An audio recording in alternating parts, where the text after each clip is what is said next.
권한 대행체제로 전환된 경상남도를 김부겸 행안부 장관이 방문했습니다. 김 장관은 도정 공백이 없도록 해달라며 요청했습니다.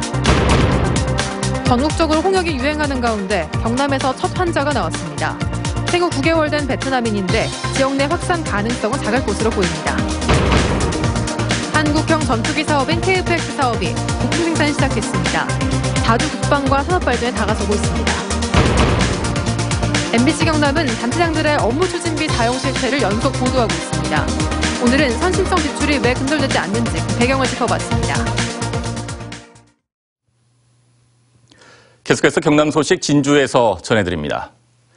고난대행 체제로 전환된 경상남도를 김부겸 행정안전부 장관이 찾았습니다. 도정 공백을 최소화하기 위해서라는데 경남 현안을 점검하고 직원들과 소통 간담회를 열었습니다. 이상훈 기자입니다. 김부겸 행정안전부 장관이 경남도청을 찾았습니다. 권한 대행 체제인 경남도의 도정 공백을 줄이고 정부와 경남의 소통을 강화한다는 차원입니다. 도지사 공백에 따른 여러 가지 행정적인 어떤 여러 가지 문제점, 그리고 여러분들의 오랜 수건이었던 대형 국책 사업이 결정되고 난 직후에 있었던 이런 고리 상태도 불구하고 흔들림 없이 도민과 또 도정을 위해서 애쓰시는. 이 자리에서 박성호 대행 등은 서부경남 KTX 사전 절차 조기 이행과 고용 산업 위기 지역 연장, 경제진흥원 설립 등 10개의 경남 현안을 전하고 5개 사업에 재정 지원을 건의했습니다. 이런 국책 현안 과제들이 조금 더 중앙부처가 지금보다 더 관심을 가질 필요가 있을 것 같습니다. 그리고 국회 차원에서도 이 어려운 시기에 경남 경제가 조금 더 도약할 수 있도록 각별한 관심과 지원을 부탁드리겠습니다. 김 장관은 통영 산양 세포간 도로와 황매산 연결도로 확보장 공사비 등 특별 교부세 지원을 약속했습니다. 오히려 지금 여러분들이 검토하시는 게 그만큼 적실성이 있어서 제출한 거라고 보고 하여튼 저희들로서는 할 테니까. 도의회에서도 의장단과 김 장관은 간담회를 열고 도정 공백 최소화를 위해서 협력하기로 했습니다.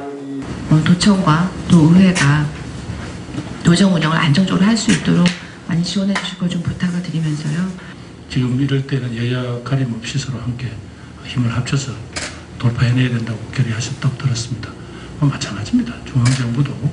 이어 경남경찰청을 방문한 김 장관은 현안 보고를 받은 뒤 112 종합상황실에서 경찰관들을 격려했습니다. MBC 뉴스 이상훈입니다. 민생 탐방을 위해 창원을 방문한 손학규 바른미래당 대표가 기자간담회를 열고 김경수 경남도지사가 구속된 것은 극단적인 대결 정치인 양당제 때문이라고 밝혔습니다.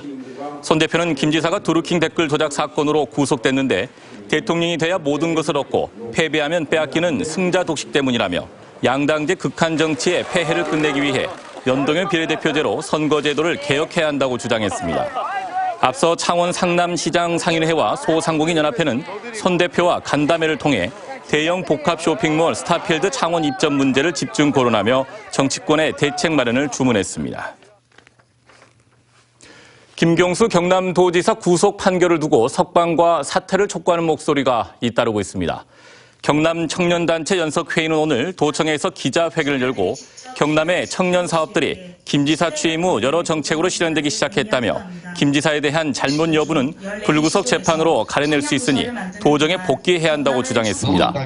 반면 자유연대와 자유대한호국단, 턴라이트는 오늘 도청 앞에서 집회를 열고 김 지사와 일당들은 무려 8,000건의 인터넷 댓글 조작을 했다며 죄가 없다는 약자 코스프레를 하지 말고 당장 지사직을 사퇴해야 한다고 강조했습니다. 또 자유한국당 소속 창원시 의원들도 오늘 기자회견을 열고 도정 공백을 최소화하기 위해 김 지사가 이달 중 사퇴해 4월 보궐선거를 치러야 한다고 주장했습니다. 전국적으로 홍역이 유행하는 가운데 경남에서 첫 홍역 환자가 나왔습니다. 생후 9개월 된 베트남인인데 어린이 홍역 예방 접종률이 높아 지역 내 확산은 낮을 것으로 보입니다. 서창호 기자입니다. 경남에서 첫 홍역 확진 판정을 받은 생후 9개월 된 베트남인 A군. A군은 지난해 12월 초부터 최근까지 홍역 위험 국가인 베트남 하노이에 머물다 발열 증상이 나타나기 시작했습니다. 열이 가라앉지 않자 A군은 김해국제공항에 입국해 병원 치료를 받아오다 어제 홍역 확진 판정을 받았습니다.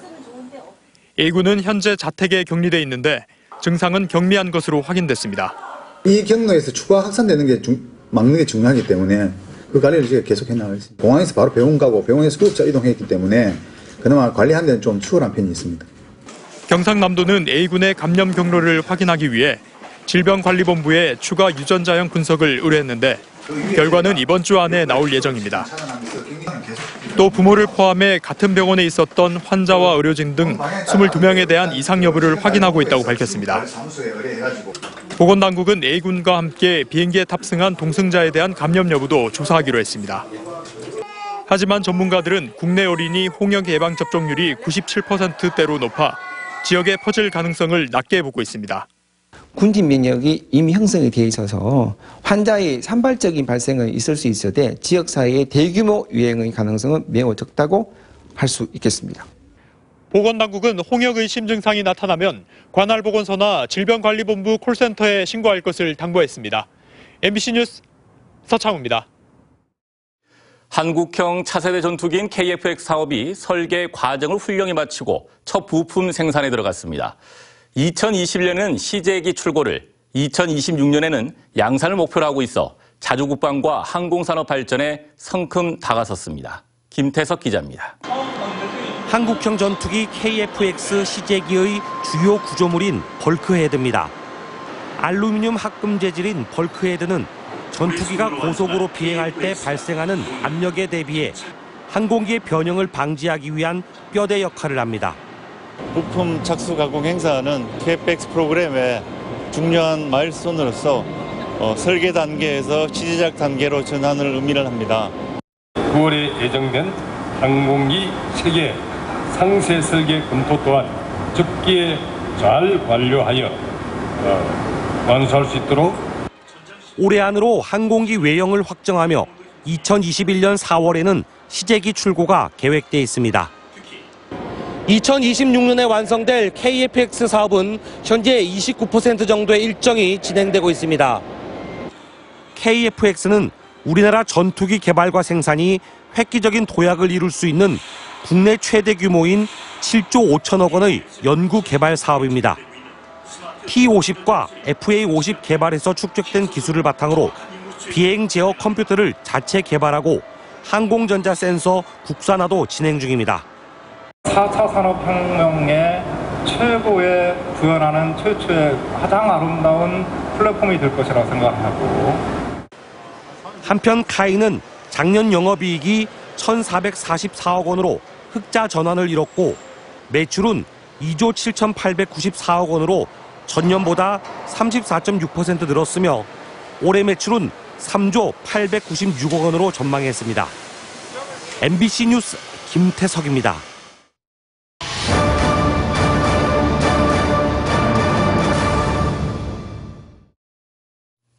도내 자치단체장들의 업무 추진비 사용 실태 연속 보도 순서입니다. 단체장들이 억대의 업무 추진비를 현금이나 상품권 지급 등 선심성 격려에 써온 데는 이유가 있었습니다. 정영민 기자가 그 이유를 짚어봤습니다.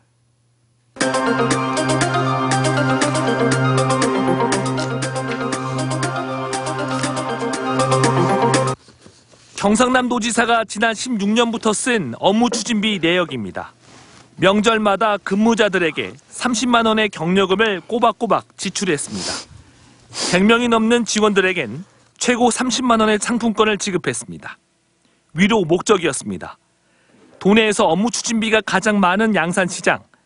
당시 나동현 시장은 명절을 앞두고 동사무소를 순방하며 수십만 원의 현금과 상품권을 지급했습니다. 이번엔 직원 격려가 목적이었습니다. 지방자치단체에서 보다 엄격한 기준을 좀 수립할 필요가 있고 특히 지방의회가 조례를 통해서 업무 추진비 집행에 관해서 좀 더 분명하고 단체장들이 선거에 영향을 미치는 직원들에게 선심성 경비를 지원하는 데는 이유가 있었습니다. 업무 추진비 규칙에 따르면 격려금품은 의례적 수준에서 지급만 하면 된다고 나와 있지 금액이 정해져 있지 않습니다. 설사 규칙을 위반해도 처벌 조항은 없습니다. 판단을 업무 추진비 집행 규칙에서는 내려드릴 수 없지만 누군가 알려주는 역할은 해야 되겠죠. 그렇다면 부정청탁금지법, 일명 김영란법에는 저촉되지 않을까? 금품 수수 금지 조항에 따라 이해관계에 영향을 미치는 사람에게 음식물 3만 원, 선물 5만 원 이상을 받으면 처벌받게 됩니다. 하지만 법령이 일부 개정되면서 단체장이 위로나 격려, 포상 목적으로 직원들에게 지급하는 금품 등은 액수와 상관없이 할 수 있도록 했습니다. 금품 수수료 금지를 원칙적으로 금지를 하고 있고 8조 4만 각호의 8가지 예외사유에 해당되는 경우에는 예외를 한다고. 국민 혈세로 사용되는 단체장들의 업무 추진비, 부적절한 사용을 구체적으로 규제할 수 있도록 규칙을 강화하고 조례 제정을 통해 감사 기능을 강화할 수 있는 방안이 대안으로 제시되고 있습니다. MBC 뉴스 정영민입니다.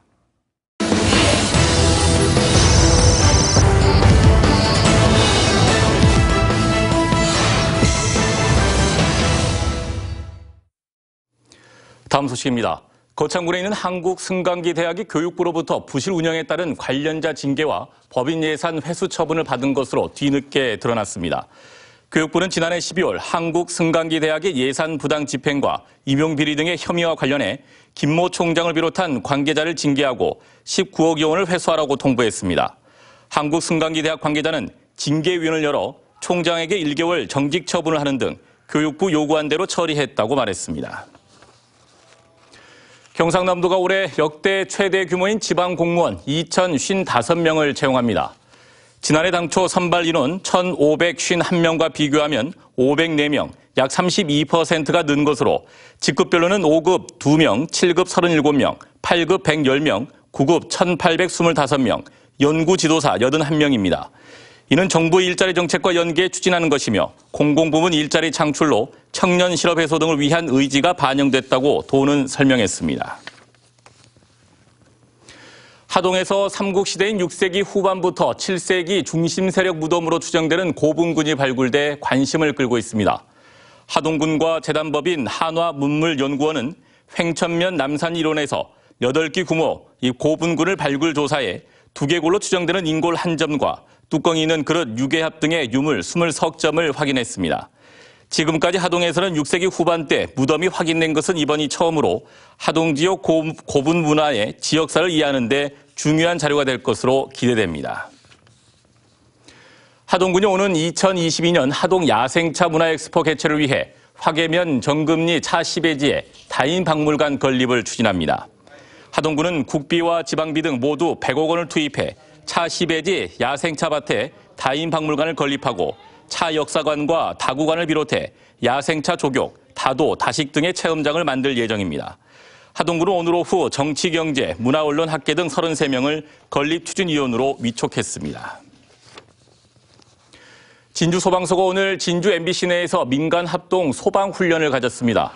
오늘 훈련은 소방차 6대와 소방공무원 등 30여 명이 참여한 가운데 영화 상영 중 2층 매점에서 원인 미상의 화재가 발생해 상황을 가정해 관람객 유도 대피와 자체 소방시설을 활용한 화재 진압 등 초기 대응 능력 강화에 중점을 두고 진행됐습니다. 천년의 숲 함양 상림을 체계적으로 보존하기 위한 수목 관리 시스템이 도입됐습니다. 함양군은 상림을 건강하고 울창한 숲으로 보존하기 위해 수목별 기본 정보와 병해충 방제 기록 등을 세밀하게 관리하는 수목 관리 시스템을 구축했다고 밝혔습니다. 진주 지역의 표준 공시지가가 혁신도시 개발과 항공국가 산단 지정, 이 신진주 역세권 개발 사업의 영향으로 지난해에 비해 5.59% 상승했습니다. 국토부 공시에 따르면 진주시 최고 표준지 공시지가는 대안동 소재 상업용 토지로 1제곱미터에 590만 원이며 최저는 금곡면 소재 임야로 1제곱미터에 400원으로 나타났습니다. 남해군이 창원대학교와 오늘 남해군청에서 지역발전과 인재 양성 등 포괄적인 관학 협력을 위한 업무 협약을 체결했습니다. 남해군과 창원대는 협약에 따라 지역사회 발전을 위한 공동연구, 학술 세미나 공동 개최와 지역 일자리 창출을 위한 창업선도대학 등의 사업을 추진합니다. 지금까지 진주였습니다. 고맙습니다.